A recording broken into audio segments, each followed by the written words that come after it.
삼성그룹의 정규직 인력이 17만 명이었어. 5만 명을 정리를 하는 거야. 그때 그만두고 나온 게 김범수 아니야, 김범수. 이혜진이 다 그만둔 거야. 선배님! 충성을 다하겠습니다. 그놈 이름이 누구냐면 조수용이야. 카카오톡의 CEO 했잖아. 이거 어차피 이 싸움은 내가 진 거야. 내가 구속이 된 다음에 그 구속한 사람이 한동훈이란 말이야. 자, 저번 주에 업로드한 프리채 재밌게 보셨나요? 전 국민의 사랑을 받으며 2000년대 초 네이버 다음과 경쟁했던 프리채, 지금은 이제 흔적조차 찾을 수 없게 되는데요. 사실상 지금으로 따지면 그 페이스북을 만든 마크 저커버그와 같은 생각을 했던 이 창업자 이야기가 많이 궁금해졌습니다. 그래서 저희 제작진이 이분을 수소문하다가 사실은 좀 충격적인 근황을 듣게 되는데요. 부자가 망해도 이제 3대는 간다고 보통 그러잖아요. 근데 이분이 강원도 양양에서 펜션 청소를 하고 계시다는 거예요. 그리고 대리운전을 하면서 몇 년간 생계를 이어오셨다고 합니다. 그래서 이제 이분을 설득 끝에 강원도 양양에 가가지고 전재환이라는 창업자분을 만나게 됐고요. 정말 많은 이야기를 듣게 됐습니다. 같이 한번 가보시죠.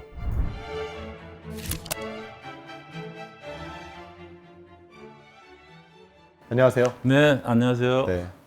먼저 근황부터 좀 여쭤볼게요. 요즘 어떻게 지내셨는지, 대체 그 5년 동안 뭐하고 지내셨는지 궁금해서요. 회사를 정리를 하고 2019년도 말에 고향인 양양으로 낙향을 해서 그 울분 때문에 그래서 산과들로 그냥 다니면서 시골 그냥 그 촌부로 그냥 살고 있습니다. 이게 산이 높으면 골이 깊듯이 이게 저는 안 됐을 경우는 그 후유증이 너무나 크고 시골에 와서 그냥 그런 고통을 잊기 위해서 그냥 뭐 할 수 있는 게 풀 베고 그다음에 나무 자르고 산거들로 뛰어다니고 저녁에는 막걸리 마시고 이렇게 한 5년 동안 그냥 세월을 그냥 낚으면서 살았습니다. 자, 금방 보셨듯이 수염도 덥수룩하고 옷도 이제는 뭐 위아래 10,000원도 안 되는 걸로 5벌 마련하셔서 월화수목금을 이제 막 돌려 입으신다고 하고요. 과거에 큰 기업을 경영했던 그런 모습은 사실 지금은 찾기가 어려웠습니다. 우리 귀인님들 중에서도 뭐 회사 다니면서 창업 생각하시는 분들 좀 있으실 텐데요. 근데 이분 정말 잘 나가는 삼성맨이었다고 해서 창업 전 삼성에서 어떤 일을 했고 또 뭘 배웠는지 물어봤습니다. 삼성물산에 입사를 해서 장사를 좀 배워야겠다. 이렇게 해서 이제 삼성을 선택을 했는데, 그래서 저는 사실 정보산업 부분에 가서 그 IT 제품을 좀 판매하는 쪽에 좀 특화시켜 보려고 이렇게 생각을 했는데, 제가 삼성에 입사를 해서 연수원을 마치고 나오니까 아니 저를 영업 파트에 안 보내고 갑자기 발령을 낸 거예요, 인사팀으로. 아, 인사팀으로. 이건희 회장이 된 다음에 크게 비서실에다가 엄명을 내린 게 삼성그룹의 인재를 뽑아야지 왜 사람을 안 뽑아오느냐. 근데 학교에 가서 애들을 잡아오려고 그러면 우선 이거를 잘해야 된다는 거야, 이거를. 술을요? 네가 술을 제일 잘 먹는다며? 야, 너 그래서 사람 장사로 너를 좀 뽑아야겠다는 거야. 채용을 좀 2년만 해달라. 네. 고대, 서울대 상계가 합치면 2,000명이에요, 한 학년이. 2,000명을 혼자 가서 매일 술을 먹은 거야, 매일. 내가 2년 동안 어마어마한 애들을 채용을 했습니다. 근데 문제가 발생이 되는 게 이 갔다 오면은 학생들을 정리를 해야 되잖아요. 오늘 만났던 얘는 서울대 경영학과 이름은 누군데 술을 굉장히 잘 먹는다. 굉장히 창의력이 많은 애더라. 네. 이렇게 다 정리를 해서 네. 채용할 때 활용을 해야 되거든. 근데 이게 내가 가서 그날 저녁에 많은 애들이 100명씩이나 되는 거야. 이게 며칠 쌓이면은 고대까지 치면은 한 400명, 500명 돼요. 그럴 때마다 앉아서 서류를 제출하는데 너무 힘든 거야. 그래서 제가 너무 힘들어가지고 당시 전산 시스템을 보니까 이런 시스템이 안 돼 있는 거예요. 그래서 이거 프로그램 짜야겠다. 그때부터 PC에 눈이 떠가지고 제가 PC 공부를 한 3, 4년을 미쳐가지고 컴퓨터 공부를 한 거, 밤에. 프로그래밍을 직접 다 해서 프로그램을 다 짰어요. 네. 내가 이런 제안을 했죠. 그룹에 있는 인사 시스템을 고치지 않으면은 이건 너무 노가다가 많이 든다. 근데 어느 날 이건희 회장이 구조조정본부 안에 그룹 인사를 총괄하는 인사팀장이라는 분이 있는데, 이건희 회장이 불러다가 얘기하다가 이런 얘기한 거야. 요새 컴퓨터가 많이 발달됐는데 네가 없으면은 내가 컴퓨터를 볼 수 없어. 사람 딱 누르면 누가 나오면 안 돼? 이런 시스템을 만들어야지.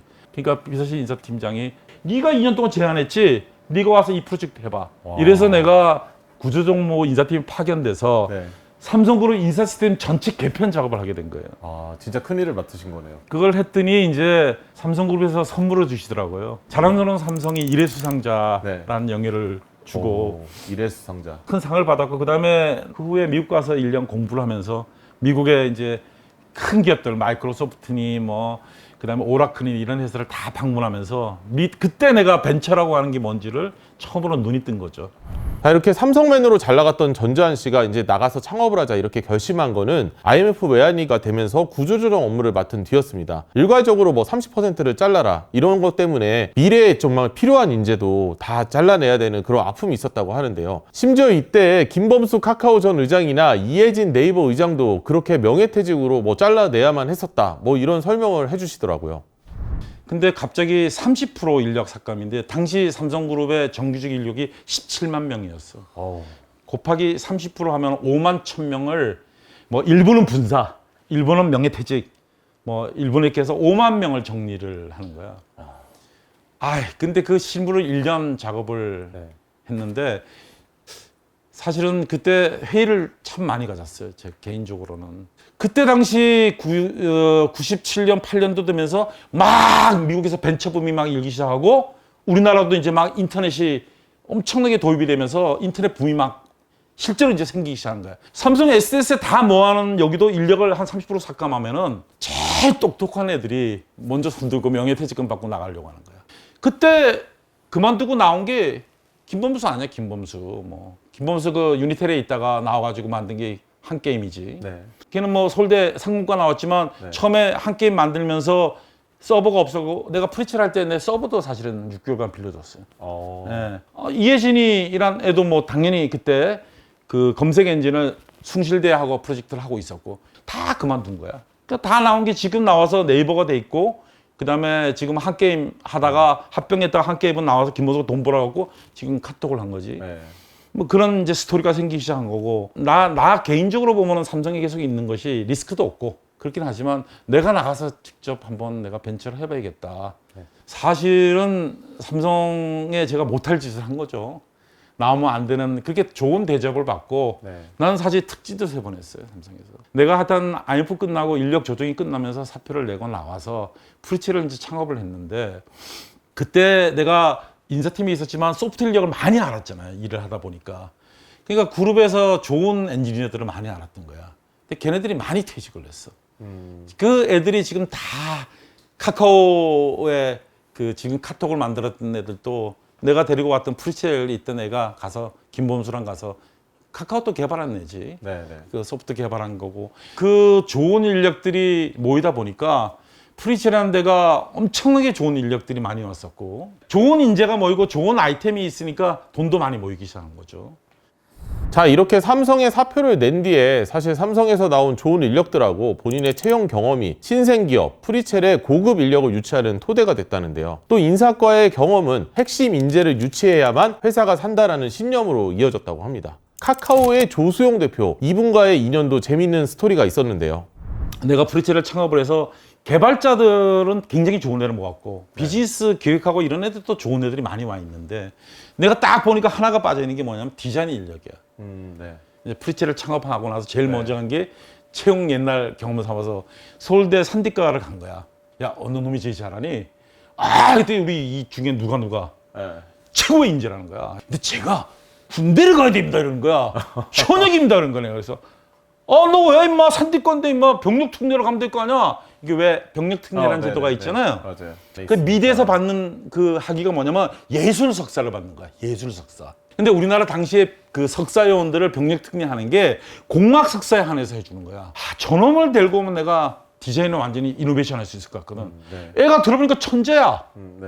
이놈은 원래 고등학교 졸업하고 서울대 전자공학과로 입학을 했어. 6개월 딱 다니다가 전자공학이 몸에 안 맞는다는 거야. 그래서 딱 1학기 마치고 그만두고 재수를 해. 6개월 동안. 4개월밖에 안 남은지. 근데 미술을 공부해갖고 6개월 만에 서울대 미대 산디과를 입학한 거야. 그리고 수석 졸업했어. 석사도 수석 졸업하는 거야. 그리고 자타가 인정한 천재야. 그놈 이름이 누구냐면 조수용이야. 조수용이라는 애가 그 네이버 카카오톡의 CEO 했잖아, 그놈. 그래서 내가 보니까 얘 진짜 천재야 애가. 내가 보니까 이런 애를 데리고 있으면 내가 완전히 디자인 쪽에 모든 문제를 해결할 수 있어. 그래서 내가 고민을 좀 하다가 내가 아는 친구 변호사를 찾아가서 이 설명을 했어요. 이런 얘기를. 이거를 좀 이렇게 법률적으로 검토를 하는데 돈이 좀 많이 들어간다. 질러봐 한번. 만들어줘 보고서를. 그래서 뭐 법률 검토서를 하나 갖고 왔는데 한 100페이지 만들어 온 거야. 내가 청와대에다 민원을 보냈어요, 이거를. 저기 어느 날 데려오기 위해. 전화가 왔어요. 네. 병무청입니다. 당신 민원을 봤는데 병무청장님하고 동서국장 앞에서 프린테이션 한번 할 수 있냐. 그래서 서울대, 홍대, 그다음에 그 예술석사 받는 산디과 애들을 네. 기준을 변경한 거야, 병무청에서. 너 병력특례 혜택이 됐다. 야. 그랬더니 어떻게 내가 좀 설명을 해줬어요. 선배님! 충성을 다하겠습니다. 먹고 바로 다음날 입상했어. 군대 문제 해결되니까 서울대, 산디과, 홍대에 있는 애들이 갑자기 병력특례 혜택이 되는 거야. 야, 저런 CEO가 있는 데는 우리가 가서 일을 해야지. 야. 구름같이 애들이 몰린 거야. 그게 국내 최강의 디자인 팀이에요. 네. 그러니까 조소영이 만든 게 다 뭐 네이버 들어간 초기 배너 디자인 이거 다 걔네들이 한 거지. 네네네. 엄청나게 우리나라 디자인을 바꿨어요, 걔네들이. 이 자유와 도전이라는 이 두 가지 가치를 내가 미국의 지역 전문가 갔을 때 이 두 가지 가치가 벤처의 핵심이다. 이거를 영어로 번역하니까 프리덤 앤 챌린지야. 네. 근데 너무 길어. 합치자 이래서 프리첼이 된 거야.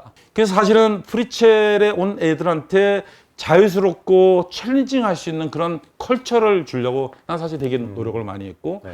그런 정성과 그런 노력들 때문에 좋은 인재들이 많이 모였어요. 그러다 보니까 많은 걸 할 수가 있었던 거고 성장을 했던 것이고 그 후에 이제 내가 구속이 된 다음에 뭐 다 프리첼은 이제 완전히 다 300명 되는 직원들이 다 그만두고 뭐 대부분 네이버로 가고 뭐 다음으로도 가고 제일 많이 가는 게 네이버지. 그 애들이 성장해서 뭐 얘는 어디 가서 CEO하고 뭐 어디 가서 카카오톡 만들고 뭐 만들고 이렇게 다 흩어져서 있는데 저는 뭐 그걸로 이제 프리첼 자유와 도전의 그 컬처가 끝났고 나는 이제 그걸로 이제 정리가 된 거지. 이렇게 좋은 인력을 뽑아놓은 전재환 씨는 본격적으로 프리첼을 궤도 위에 올리는 작업을 하는데요. 프리첼의 성공과 실패, 뒷이야기도 들어볼까요? 당시에 인터넷을 초창기 시절에 누구나 생각할 수 있는 게 인터넷을 할 때 제일 먼저 할 일이 뭐 검색을 제일 많이 할 거 아니겠어요? 그 검색 엔진을 하고자 하는 니즈가 다 있었어요. 두 번째는 뭐 그때 회사에서는 이메일을 썼는데 이메일 같은 거 만들어서 퍼블릭하게 해주면 되게 좋을 것이다. 그러니까 네이버는 사실은 검색 엔진을 만들어서 지금 네이버 포털이 네. 된 거죠. 다음은 사실은 다음 이메일로 만들었다가 다음 포털로 갔고 지금 카카오로 바뀐 거지만 그 다음에 세 번째는 커뮤니티라고 하는 부분이 있었어요. 그때 사시라고 하는 것이 이제 중에 하나가 커뮤니티인데 커뮤니티는 일종의 그룹웨어란 말이에요. 소위 SNS 쪽이지 네. 사람들이 관계를 관리해주는 그러니까 이런 커뮤니티 쪽이 있었고 그러다 보니까 그러니까 네이버가 1등, 다음이 2등, 커뮤니티 출발은 우리가 3등. 사실 야후는 4등이었단 말이에요. 근데 우리나라 시장이 작아서 미국도 마찬가지지만 포탈이 4개의 기업이 성립이 안 돼요. 그러니까 1등이 시장의 50%를 먹고 그 다음에 2등이 나머지 50%의 절반이 25%를 먹고 그걸로 끝나는 게임인 거야. 결국은 프리첼이라는 것도 결국은 커뮤니티를 중심으로 포털로 갈 수밖에 없는 구조가 되는 거지. 근데 이 포털을 하려고 그러면 이게 엔사이클로피디인 거야. 백과사전인 거야. 안 하면 안 되는 거야. 메일도 집어넣어야 되지. 커뮤니티도 출발했지만 컨텐츠도 집어넣어야지. 뉴스도 줘야지. 뭐 게임도 집어넣어야지. 5만 가지 컨텐츠를 붙여서 포털로 만들어야 되는데 어마어마한 돈이 들기 시작하는 거죠. 이게 다 만드는 거야. 그러니까 돈 싸움이 벌어지기 시작하는 거야. 네. 그러니까 4개 회사인데 야후는 미국에 돈 받으니까 그렇고 네이버 그렇고 다음 그런데 나는 코스닥에 진입을 할 수밖에 없는 구조인데 딱 99년도 지나서 2000년부터 벤처에 버블이 많이 생겼다. 이렇게 얘기하면서 코스닥에 진입을 강화하기 시작하는 거야. IPO가 어렵게. 네. 그러니까 기업의 아이디어로 만든 애들은 먹을 게 없잖아. 그 피가 흘러야 되는데 피가 돈이거든. 왜냐면은 수익이 날 때까지 한 5년 걸리면 5년 동안은 애가 태어나서 인큐베이터에 들어가는 거 똑같단 말이야.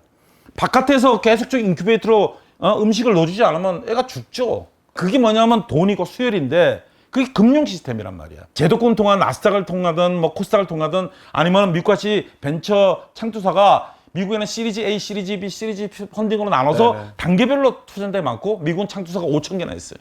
우리나라 고작 120개. 그것도 돈이 없어. 다 영세해. 뭐 100억, 200억짜리 창투사가 너무 많은 거야. 100억 가지고 10개에서 나눠주면 10억밖에 안 돼. 10억 가지고 몇 천억씩 들어간 벤틱을 어떻게 해. 코스닥이 당시에는 유일한 탈출구인데 이미 우리가 규모가 많이 커져서 우리 당시에 프리첼이 성장을 가지고 한 달에 막 100만 명씩 가입을 시작한 거야. 와.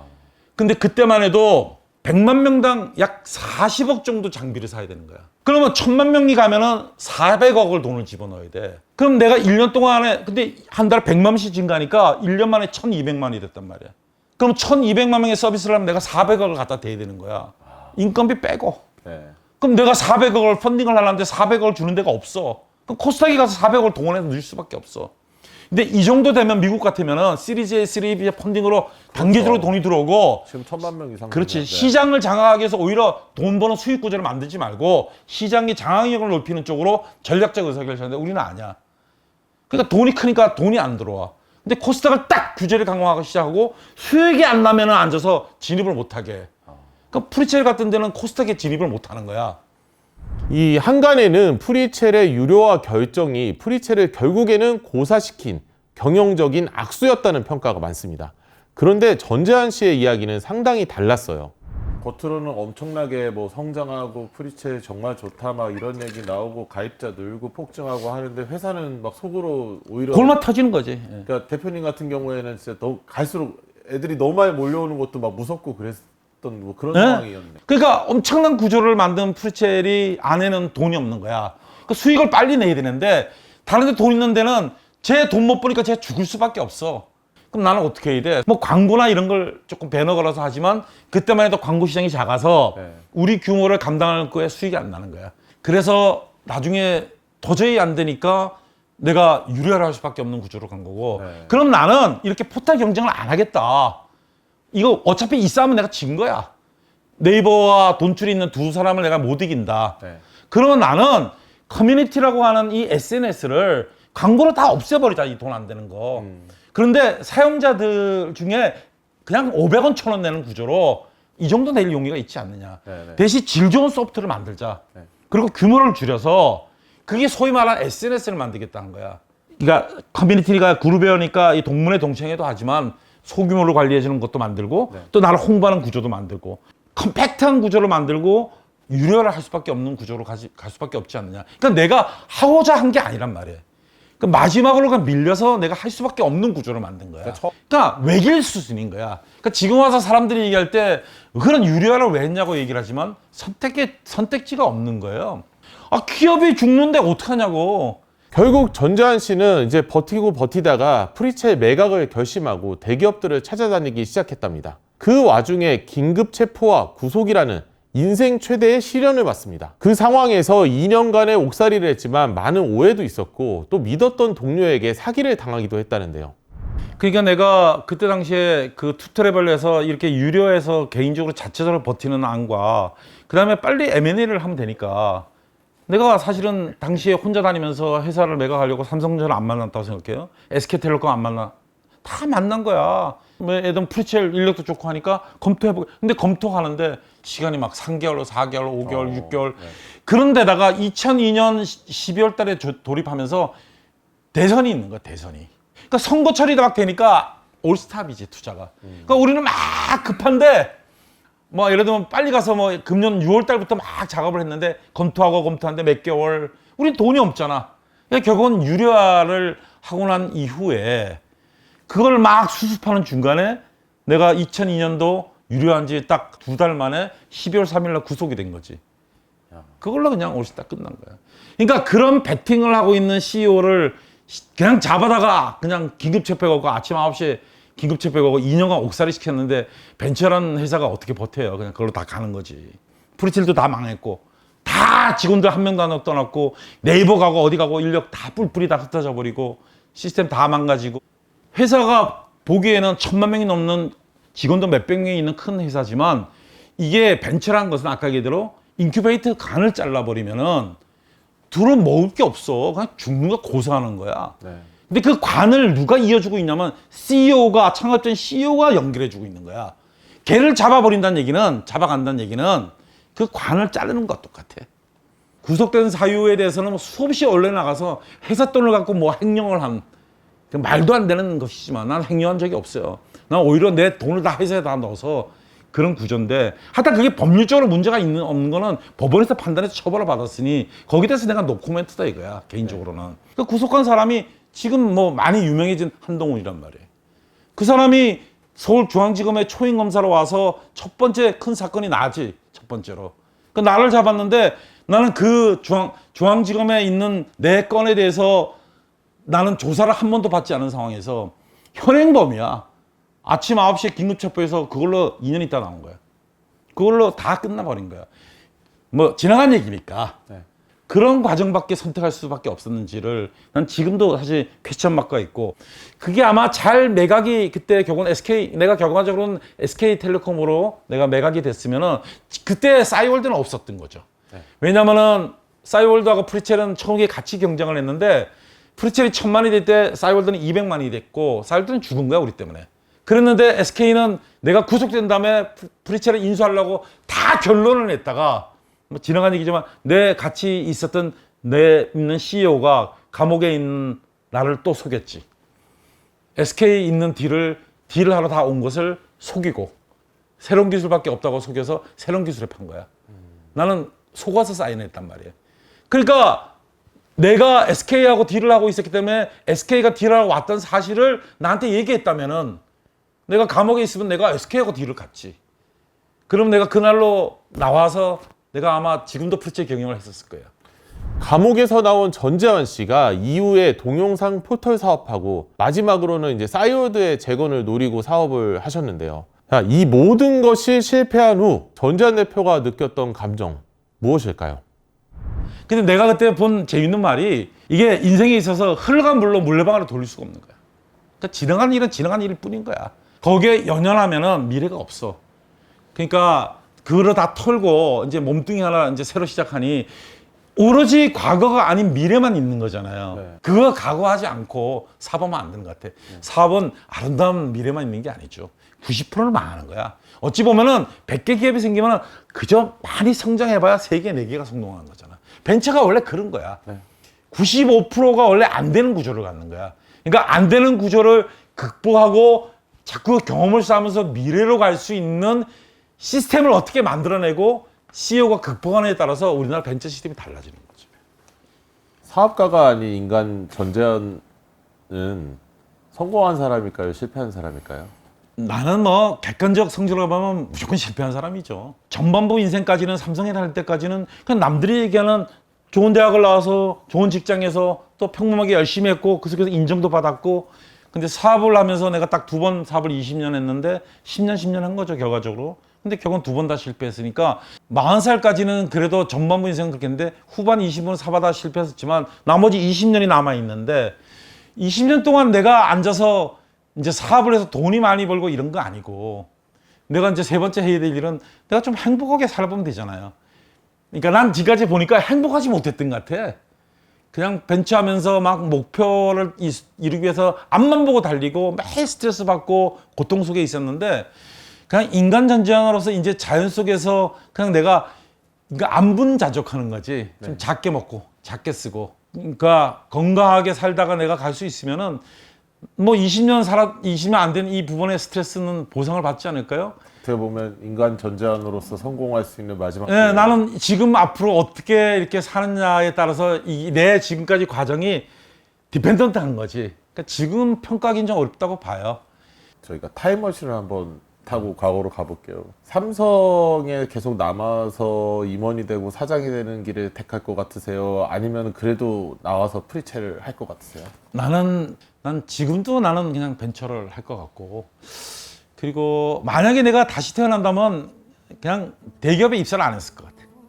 사실은 제가 학교를 졸업하고 나는 사실 가락시장에 취업을 하려고 그랬거든요. 아, 네. 가락시장에 경매를 하고 싶었어. 경매인이 되고 싶었어.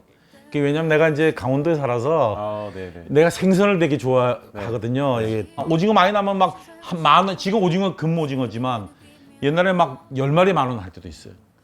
그러니까 이거 갖다가 잘 보관했다가 우리가 왜 추석 데이트 때문에 되게 비싸지잖아요. 그거 유통 조절하는 게 경매인이거든. 근데 사실 경영 다니면서 야, 저 경매 저게 정말로 내가 보기엔 재밌는 분야 같다. 그 실제로 가락시장의 경매 일원은 몇백억씩 콜할 수 있는 정도의 냉동 창고부터 다 사실 자산가들인데 네네네. 나는 나와서 경매인이 되고 싶었어. 근데 내가 가락시장에 취업을 한다 그랬더니 주변에서 난리를 치는 거야. 그래서 내가 삼성에 입사를 해서 그냥 지났는데 내가 다시 태어난다면 그냥 대학 졸업하고 나는 그냥 바닥부터 기어보고 싶은 게 하나의 꿈이고, 그 다음에 내가 지금 다시 삼성으로 돌아갔어도 나는 아마 퇴직을 하고 벤처를 해봤을 것 같아요.